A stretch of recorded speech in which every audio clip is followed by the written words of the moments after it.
17 years of marriage. The number sits in my head like a countdown timer, ticking backward to when Madison and I first met in that crowded lecture hall at State.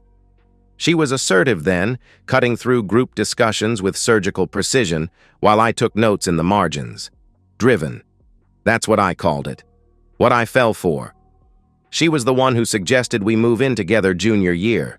The one who picked our wedding venue.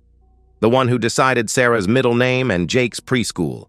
I was steady, methodical, the guy who balanced the checkbooks and remembered oil changes. We built a life that way, brick by brick, her vision and my execution.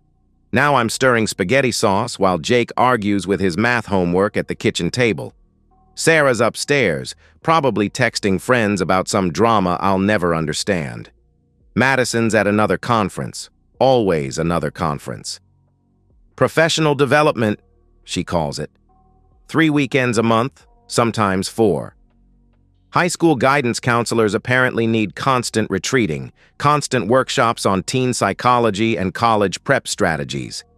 I handle the logistics, packed lunches for the kids, soccer practice schedules, grocery runs, the machinery of family life. I don't mind, never have. This is what partnership looks like at 43. The front door slams. Sarah's footsteps thunder down the stairs, heavier than usual. She appears in the kitchen doorway, phone clutched in her fist like a weapon. Dad. Her voice cracks with urgency. You need to hear this. She's pale. 15 years old, and she looks like she's seen something that aged her. I set down my wooden spoon, turning to face her fully. What's wrong? She hands me the phone without meeting my eyes. Mom butt dialed me. It's been recording for 40 minutes. I take the phone. The screen shows an active call, Madison's contact photo smiling back at me. I can hear voices in the background, distant, muffled, but clear enough. Madison's laugh. I know that laugh. But I've never heard it sound like this. Her voice carries through the speaker, casual and unguarded. Derek's so emotionally dense, I swear sometimes I think he'd need a roadmap to find his own feelings. A man's voice responds, deeper, unfamiliar. You married him, though. Madison's response comes with a bitter edge I've never heard before. I married stability. I married a checklist. House, kids, retirement fund. But God, Darren, some days I feel like I'm drowning in his predictability. My hand tightens around the phone. Sarah's watching me, her face a mirror of my own shock. Madison continues, her voice getting looser, more careless. He's a good father. I'll give him that. But as a husband, as a man, I outgrew him years ago. The conversation continues. Madison's voice gets looser, more careless. She mentions our bedroom, or lack thereof, calls me vanilla and safe. The man, Darren, makes jokes about waking sleeping giants. I listen to the full 40 minutes, every word. Then I replay it twice more while Sarah sits across from me, picking at her cuticles. Dad? Her voice is small, uncertain. I set the phone down. Look at my daughter. Really look at her. She's waiting for me to explode, to throw something, to match the betrayal with rage. Instead, I turn back to the stove. The sauce is starting to bubble. Dinner in 10 minutes, I say, my voice surprisingly steady. Tell your brother to wash his hands. The betrayal isn't fire burning through my chest. It's frost. Cold, methodical, crystallizing every conversation we've had over the past 2 years into something I can finally see clearly. Sarah hesitates, studying my face. Dad, are you? I'm fine. I taste the sauce, add salt with deliberate precision. We'll talk later, after Jake's asleep. She nods and disappears upstairs. I finish cooking, set the table, call the kids down for dinner. We eat like any other Tuesday night. Jake complains about his teacher. Sarah picks at her food. I ask about homework and weekend plans. Normal. Everything perfectly, devastatingly normal. Except now I know what Madison thinks of this normalcy, what she thinks of me. After the kids are in bed, I sit in my home office with the door closed. Madison's still at her conference, her retreat in Columbus. Due back tomorrow evening. I don't call her.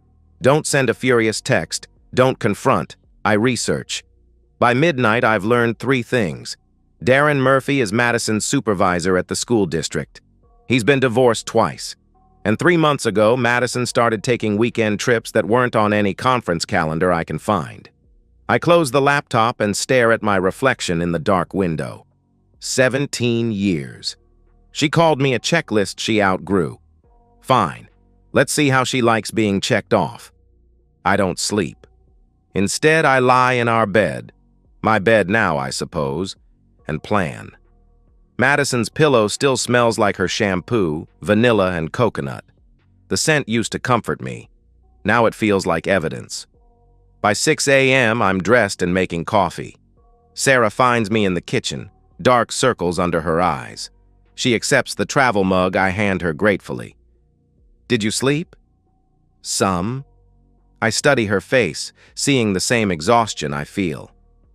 Sarah, what I heard last night, it was horrible. She takes a sip of coffee, her hands shaking slightly. Mom was laughing about you, about us. She called me manipulative. That detail hits harder than her comments about me. I keep my voice level. When? During the recording.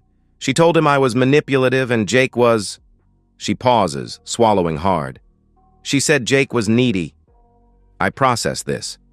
My wife, the guidance counselor who preaches about building students' self-esteem, mocking our 12-year-old son to her lover.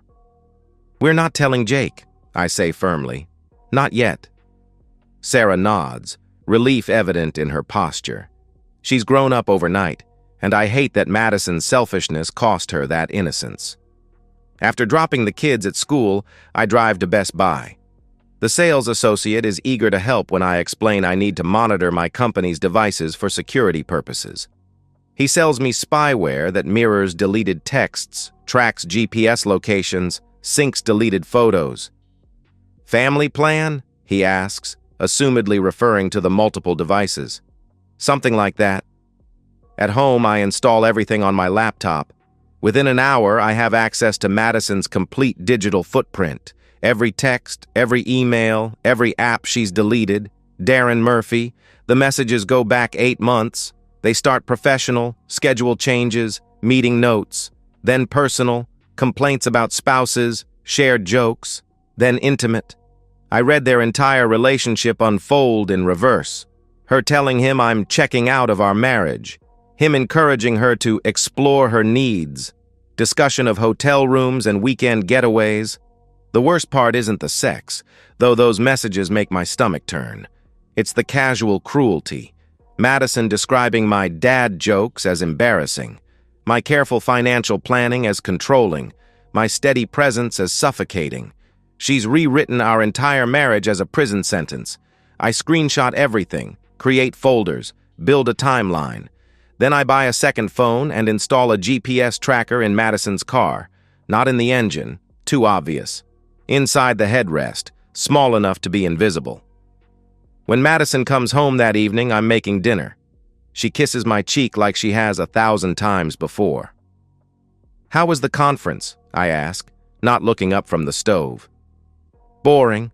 Same old presentations about college prep anxiety. She sets her overnight bag by the stairs with a tired sigh. Kids okay? Fine. Sarah had a math test. Jake's science project is due Friday.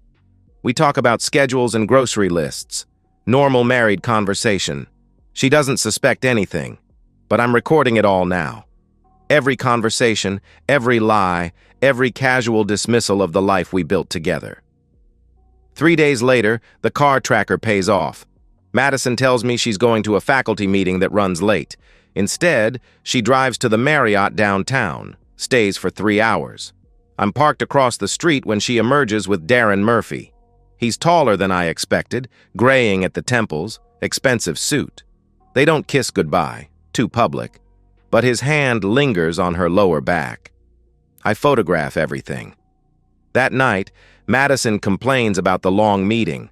Says the principal is micromanaging the counseling department.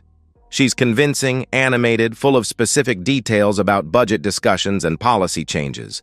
She's a gifted liar. I nod and ask follow-up questions, playing the supportive husband while mentally cataloging each deception. "You seem tired," she says, studying my face with what might be genuine concern. "Everything okay?" "Just work stress. You know how it is." She accepts this and goes to bed early. I stay up until 2 a.m., organizing evidence. Text screenshots, GPS logs, hotel receipts charged to her personal credit card. Madison has been billing our family for her affair, using our money to subsidize her betrayal. I should be furious, should be throwing furniture and demanding explanations. Instead, I'm calculating, planning, building a case. Sarah finds me in the office the next morning. "Dad, you look terrible." I close the laptop quickly. "I'm fine." "No, you're not." She sits in the chair across from my desk, her teenage directness cutting through my pretense. "What are you doing?" I study my daughter's face, so much like Madison's, but with an honesty Madison lost years ago. "Protecting our family." From Mom? From the consequences of her choices. Sarah processes this, her intelligence evident in the way she connects the dots. She's smart, my daughter. Smarter than I was at her age. "Are you getting divorced?" The question hangs between us. I could lie, could pretend everything's fine until I'm ready to act. But Sarah deserves better than Madison's version of truth. "Probably," I say. "But that's not your fault. Or Jake's. This is about choices your mother made." She nods, tears starting. "I heard her tell Darren that we don't understand her, that we're holding her back from becoming who she's supposed to be." I want to comfort her. Want to tell her that Madison didn't mean it, that people say things they don't mean when they're confused. But I'm done lying to protect Madison's image. Sometimes adults convince themselves that their problems are everyone else's fault. I say gently. Your mother has forgotten that family isn't something you grow out of. It's something you choose every day. She stopped choosing us. Sarah's voice is flat with realization. Yes, she did. Sarah wipes her eyes with the back of her hand. What happens now? I stand up, close the laptop with finality. Now we choose ourselves. The law office smells like leather and old coffee. Richard Brennan, divorce attorney, spreads my evidence across his conference table like a crime scene investigator. Screenshots, financial records, GPS logs, audio files. This is comprehensive, he says, adjusting his glasses with obvious approval. How long have you been documenting? 6 weeks. And you haven't confronted your wife? Not yet. He leans back in his chair, studying me with professional interest. Most people would have exploded by now, thrown the cheating spouse out, demanded explanations. You've been methodical. I want custody of my children, full custody. That's ambitious in Ohio. Courts prefer joint arrangements. I slide another folder across the table. Then look at this. Sarah's journal entries, photocopied with her permission. Page after page of a teenager processing her mother's emotional abandonment. Madison missing school events, canceling mother-daughter plans, being too busy for conversations about boys and friendships. Your daughter gave you these? Brennan asks, genuine surprise in his voice. She wants to testify. Brennan raises an eyebrow. That's unusual. Most kids avoid choosing sides. Madison made the choice for her. Sarah heard her mother mock both of us to her lover, heard her call Sarah manipulative and Jake needy. Jesus. He flips through more pages, his expression growing darker. The affair is one thing, but this level of parental alienation, there's more. I show him Madison's work schedule, cross-referenced with her hotel stays. She's been using school conference funds for personal travel, claiming professional development while meeting Darren at expensive hotels. Financial fraud? Brennan's voice sharpens with interest. Misuse of public funds. She's a guidance counselor funded by taxpayers. I've documented at least 12 instances where she claimed to attend conferences that either didn't exist or she never registered for. Brennan whistles low. You could report this to the school board. I'm going to. That'll destroy her career. I meet his eyes steadily. She destroyed our family. And she did it with taxpayer money while neglecting the children she's supposed to be guiding through their academic futures. He nods slowly, respect evident in his expression. You're not just divorcing her. You're dismantling her entire life. I'm holding her accountable. We spend 2 hours mapping strategy, file for divorce and custody simultaneously. Serve papers the same morning the school board receives an anonymous tip about financial misconduct. Hit her professionally and personally in one coordinated strike. She'll be blindsided, Brennan warns. Good. She's been blindsiding our kids for months. That evening, I sit with Sarah in her room. She's doing homework, earbuds in, occasionally glancing at her phone. Normal teenage behavior that feels precious now. Sarah. I wait for her to pull out an earbud. Mr. Brennan thinks you might need to testify in court about Mom's behavior, about how her actions have affected you. Her face goes pale. In front of Mom? Yes. She sets down her pencil, processing this.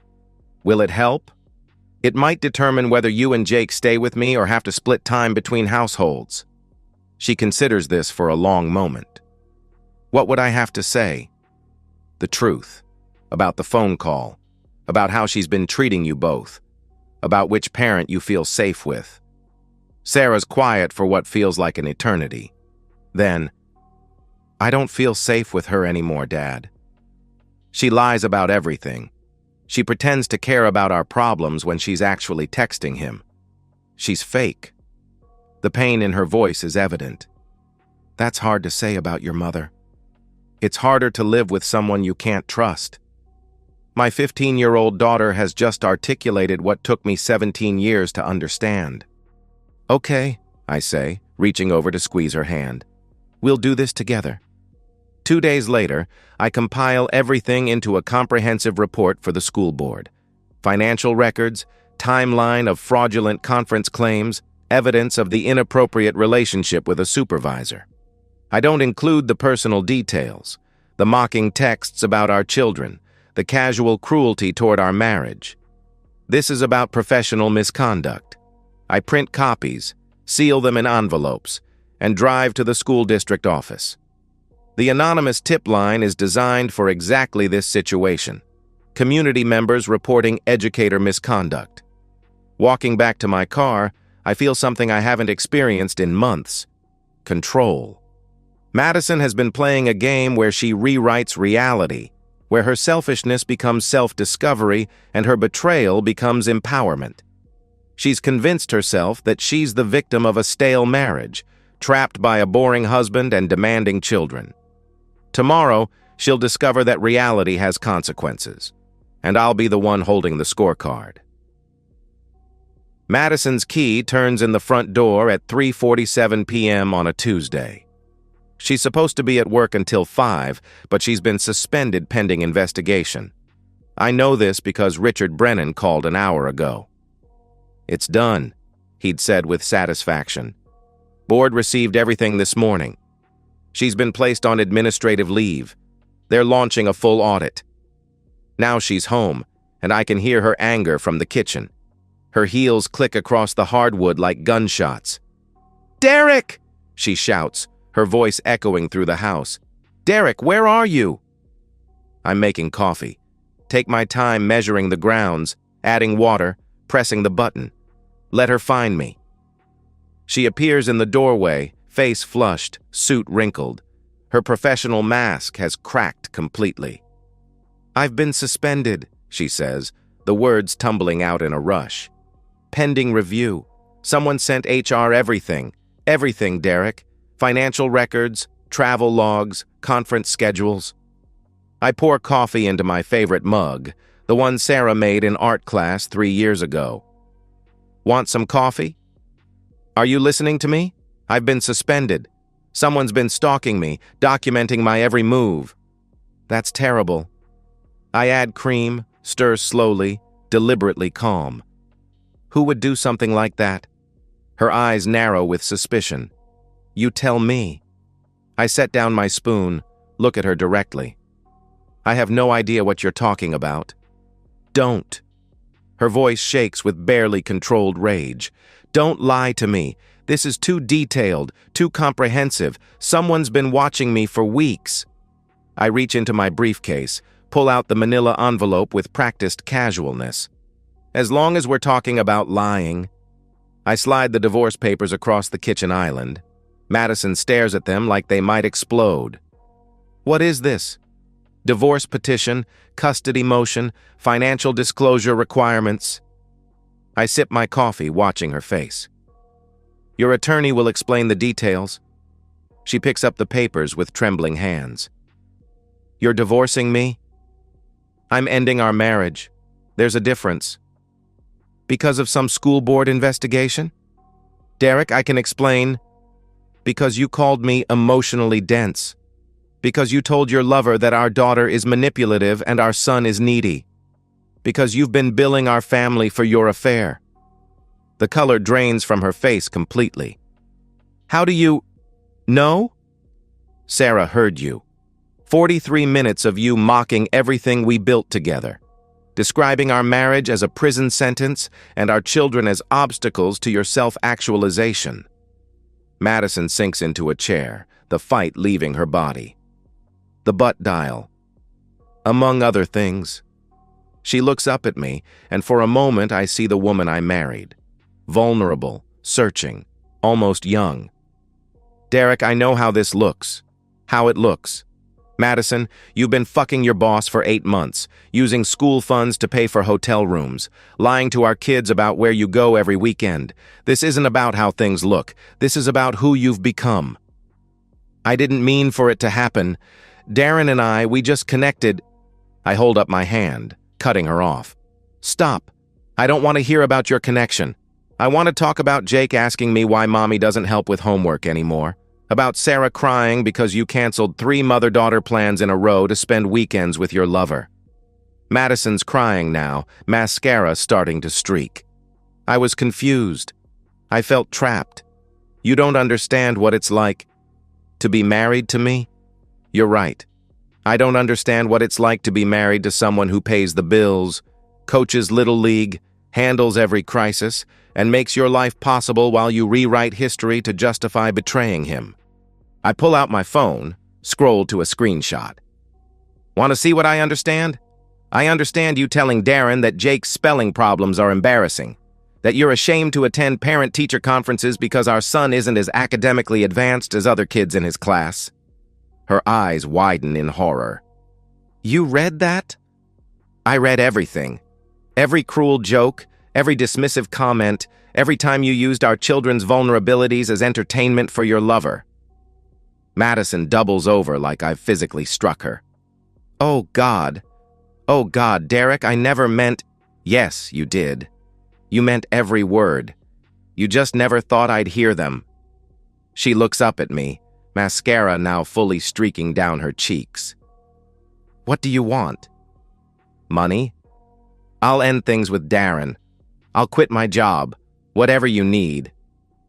I want our children to grow up with a parent who doesn't see them as inconveniences, who doesn't mock their struggles or use their trust as a weapon. I love them. I love you. No. I finish my coffee, rinse the mug in the sink with deliberate precision. You love the idea of being loved. You love having a family that makes you look stable and successful. But you don't love the work of actually being a mother or a wife. Madison stands up, steadying herself against the counter. You can't take my children away from me. I'm not taking them anywhere. They're staying in their home with their father, in the life we built before you decided to burn it down for validation from a twice-divorced supervisor. I'll fight this. I'll prove you manipulated them against me. I open my briefcase again, pull out Sarah's journal entries. Sarah's testimony, Jake's statements about feeling neglected, Their own words, in their own handwriting, documenting months of maternal neglect while you pursued your authentic self. Madison grabs the papers, scanning the pages frantically. You coached them to write this. I didn't have to. You coached them yourself every time you chose Darren over family dinner. Every time you were too busy texting him to help with homework. Every time you lied about where you were going. She crumples the papers, throws them at me with desperate anger. You're not a real man, Derek. A real man would have fought for his marriage, would have tried to win me back instead of plotting like some pathetic spy. I pick up the scattered papers, smooth them out methodically. You're right. A real man would have confronted you months ago, would have demanded honesty and respect. But I was too busy being a husband and father to notice that my wife had stopped being either. Madison slumps against the counter, defeated. Darren makes me feel seen, feel alive, feel like more than just a mother and wife. And I make you feel safe, feel provided for, feel like you can explore your authentic self with a financial safety net and childcare coverage. I stack the papers neatly. But safety and stability aren't sexy. They're just the foundation that makes everything else possible. I do love you. You love what I do for you. There's a difference. The front door opens. Sarah's voice calls out cheerfully, Dad? I'm home. Madison's eyes widen in panic. The kids know everything. Sarah's known for weeks. Jake figured it out when you missed his science fair to meet Darren at the Marriott. Sarah appears in the kitchen doorway, stops when she sees her mother's tear-streaked face. Mom? What's wrong? Madison looks between us, the timeline clicking into place. You turned my children against me.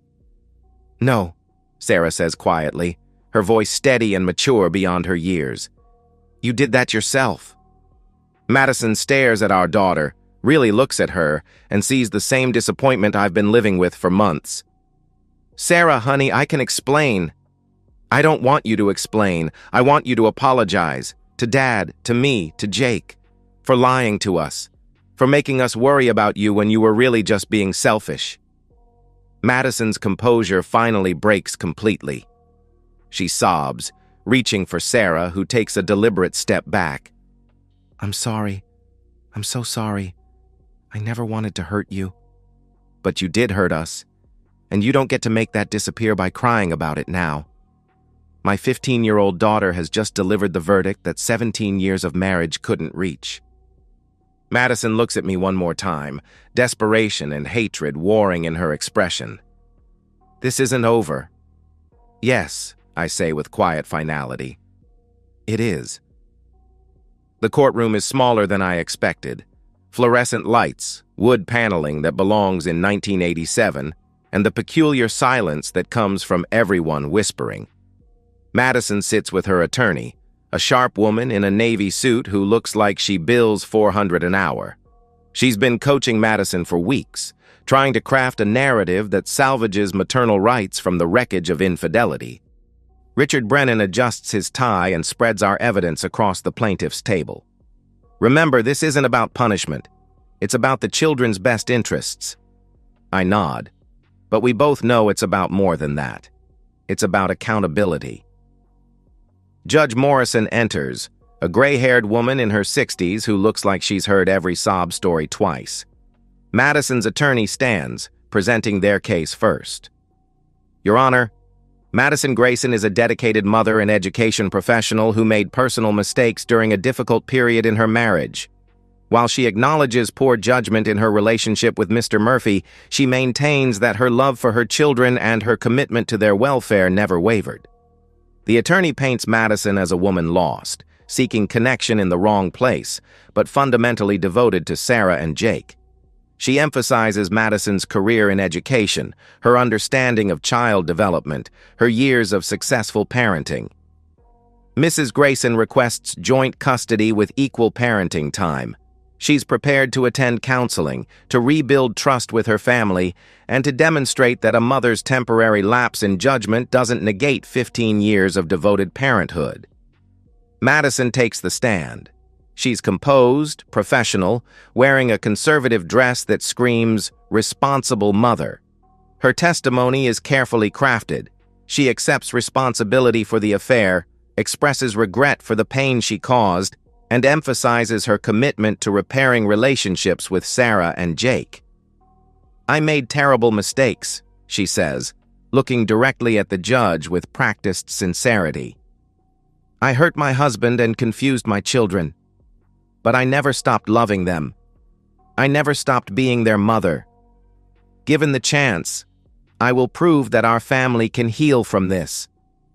Her attorney introduces character witnesses, colleagues who testify about Madison's dedication to students, neighbors who describe her involvement in school activities, her own mother who speaks about Madison's childhood dreams of motherhood.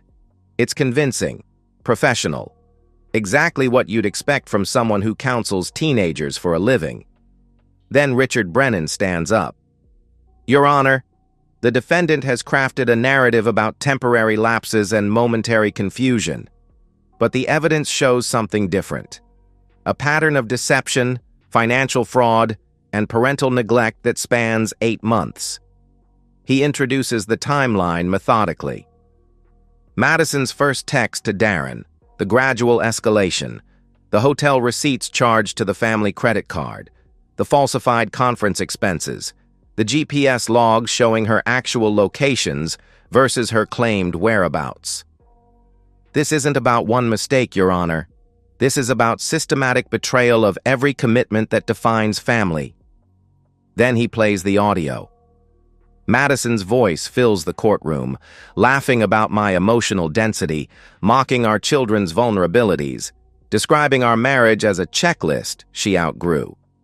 Her casual cruelty is stark against the acoustic tiles, and I watch her carefully constructed image crumble. The judge's expression hardens as Madison's recorded voice calls Jake needy and Sarah manipulative. When the audio ends, the silence stretches uncomfortably. "Mrs. Grayson," Judge Morrison says, her voice sharp with disapproval, "do you recognize this conversation?"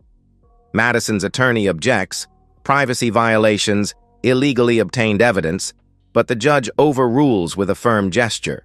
The recording was made by Madison herself, inadvertently, and shared with her minor child. "Yes," Madison whispers, shrinking in her chair. "I recognize it. And these are your opinions about your children?" I was angry, frustrated. I said things I didn't mean. "You said them to a man you were having an affair with, using them as justification for your behavior."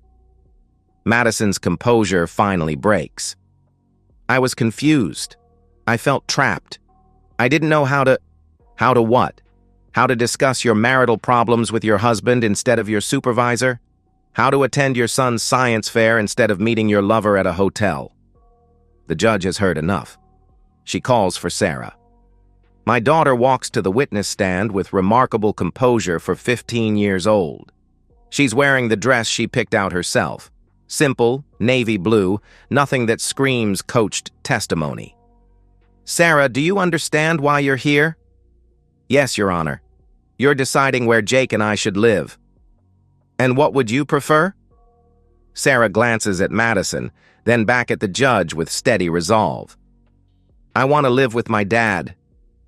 "Can you tell me why?" Sarah's voice is steady, clear.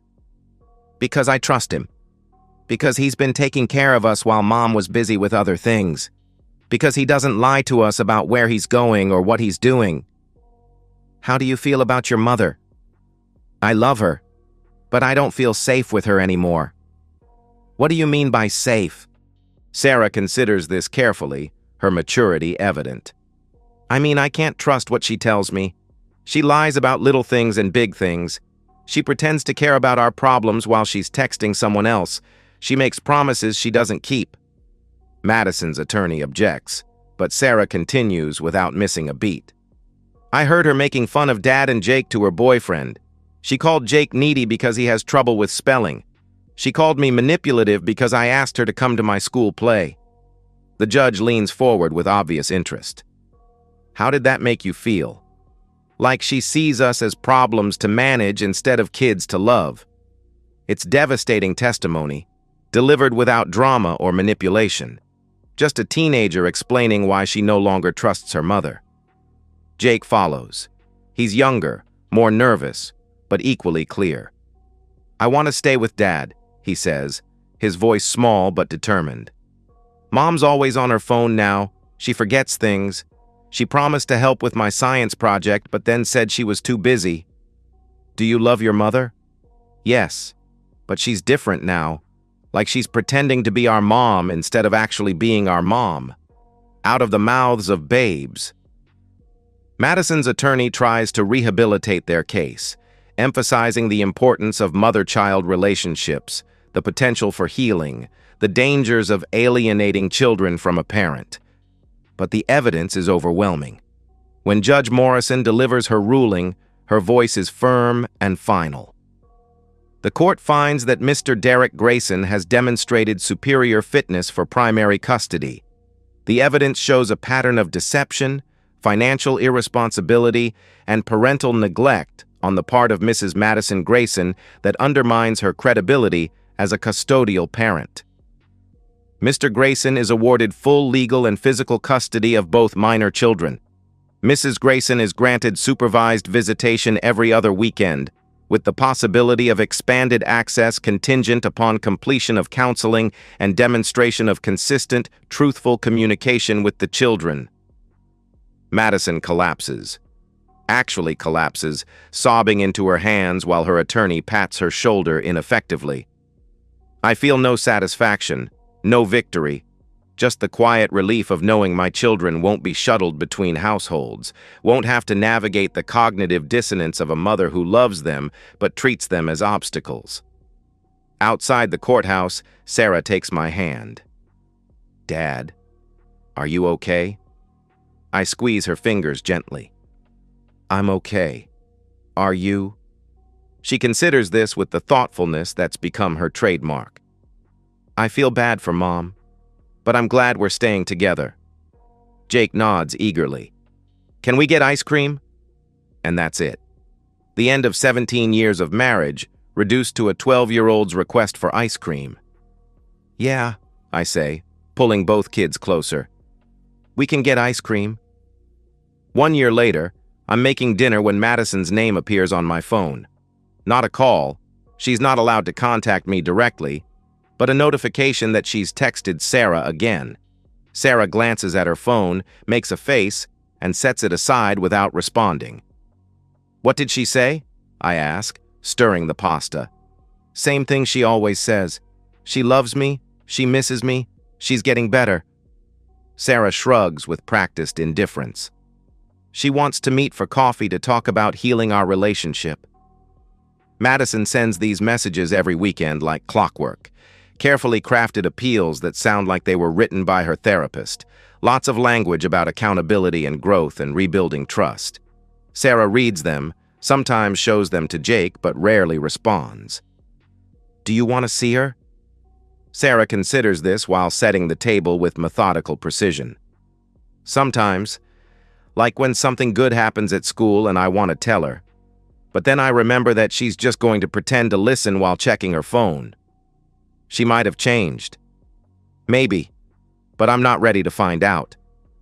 Jake appears in the kitchen, backpack slung over his shoulder.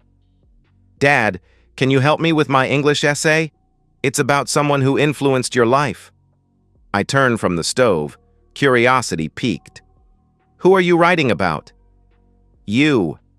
Something in my chest loosens. "Yeah, I can help with that." We eat dinner around the kitchen table, the same routine we've maintained for the past year. Sarah talks about her part-time job at the local bookstore. Jake describes his science teacher's latest experiment. Normal conversation, but it feels precious now. Intentional. After dinner, Jake spreads his homework across the table. His essay is titled, "My Dad, the Man Who Kept Everything Together." He looks up at me uncertainly. Is that too cheesy? It's honest. That's what matters. I help him organize his thoughts, structure his paragraphs. He writes about reliability, about showing up, about the difference between being physically present and being emotionally available. 13-year-old insights that cut straight to the heart of what went wrong with Madison. Later, after Jake's in bed, Sarah finds me in the living room reading. "Dad? I need to change my emergency contact at school." I look up from my book, already knowing the answer. "From Mom to me?" "Yeah. Is that okay?" "Of course. Any particular reason?" Sarah sits on the couch, pulls her knees to her chest in a protective gesture. "What if something happens and they call her? What if she's busy or doesn't answer or—" She trails off. I set my book aside, giving her my full attention. "Or what? Or what if she just doesn't come?" The fear in her voice breaks my heart. 15 years old, and she's already learned not to count on the person who should be most reliable. "I'll always come," I tell her firmly. "No matter what." "I know. That's why I want to change it." We sit in comfortable silence for a while. Sarah scrolls through her phone, occasionally showing me funny videos or pictures from friends. This is what contentment looks like. Not dramatic declarations of happiness, just quiet moments of connection. "Dad, do you ever think about dating again?" The question catches me off guard. "Sometimes. Why?" "Just wondering if you get lonely." I consider this honestly. I get lonely for partnership, for having another adult to share things with, but I don't get lonely for what I had with your mother. What's the difference? Partnership is about building something together. What your mother and I had toward the end was about managing problems she created. Sarah nods like this makes perfect sense. "Mrs. Chen at the bookstore says you're a catch." I laugh despite myself. Mrs. Chen is 73 and thinks every man who can balance a checkbook is marriage material. "She's not wrong." Sarah grins mischievously. "You do make a good pancake breakfast." High praise from a teenager. "I'm serious, Dad. You deserve someone who appreciates what you do, someone who doesn't take it for granted." Her words hit deeper than she probably intends. This is what Madison never understood. That appreciation isn't just politeness, it's the foundation of partnership. You can't build a life with someone who sees your contributions as obligations rather than gifts. "Maybe someday," I tell her honestly. "Right now, I'm focused on making sure you and Jake feel secure." "We do." She stretches, starts gathering her things. "We feel more secure now than we did before." After Sarah goes upstairs, I sit alone in the quiet house. Madison's latest text is still on my phone, a screenshot Sarah shared earlier. The same therapeutic language about healing and growth, but underneath it, the same self-focus that destroyed our marriage. "I'm working on myself, becoming the mother you deserve. I hope you can find it in your heart to give me another chance to show you how much I love you." Everything's still about what Madison wants, what Madison needs, what Madison hopes for. No acknowledgement of what Sarah might need. No recognition that healing requires consistency, not just good intentions. I delete the screenshot and check the locks on the front door. Tomorrow, I'll drive Jake to his friend's birthday party and pick up Sarah from work. We'll probably order pizza and watch a movie, some comedy that makes Jake laugh until he snorts. Normal Saturday night activities that would have bored Madison but feel like victory to me. I never poisoned the kids against their mother. I simply stopped protecting her from the consequences of her choices. Children are remarkably good at recognizing authenticity. They knew Madison was performing motherhood rather than living it. The house settles around me, familiar and secure. Sarah's textbook stacked on the kitchen counter. Jake's soccer cleats by the back door. Evidence of lives being lived fully, without the anxiety of waiting for the next betrayal. I don't think about Madison much anymore. Not with anger or regret or even curiosity about how she's doing. She's become background noise in a life that's grown quieter but infinitely more peaceful. Sometimes I wonder if I'm too cautious now, too careful with trust. But then I remember what trust cost me. 17 years of believing someone who saw my stability as weakness, my devotion as naivety. I turn off the lights and head upstairs. Tomorrow's another day of ordinary moments that add up to extraordinary contentment. Madison still posts quotes about healing on social media. Sarah showed me once, rolling her eyes at the phone screen. Pictures of sunsets with text about becoming your authentic self. Inspirational messages about overcoming obstacles. She still hasn't apologized. Not to me, not to the kids, not to anyone whose life she disrupted in her quest for self-discovery.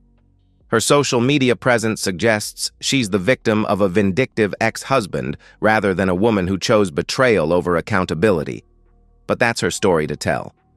I control a different narrative now, one where children feel secure, where promises are kept, where love is demonstrated through consistency rather than proclaimed through grand gestures. Madison may have gotten her authentic self, but I kept what mattered. And in the end, that makes all the difference. And so, we've reached the end of today's story. Was it what you expected, or did it take a twist you didn't see coming? I'm curious to hear your thoughts. Share them in the comments below, and let's get a conversation going. If this story kept you hooked, make sure to hit that like button. And if you're new here or just haven't subscribed yet, now's the perfect time to join our community. I bring you fresh, captivating stories every day, so click that subscribe button and turn on notifications so you never miss out. Thanks for watching, and I'll see you in the next one.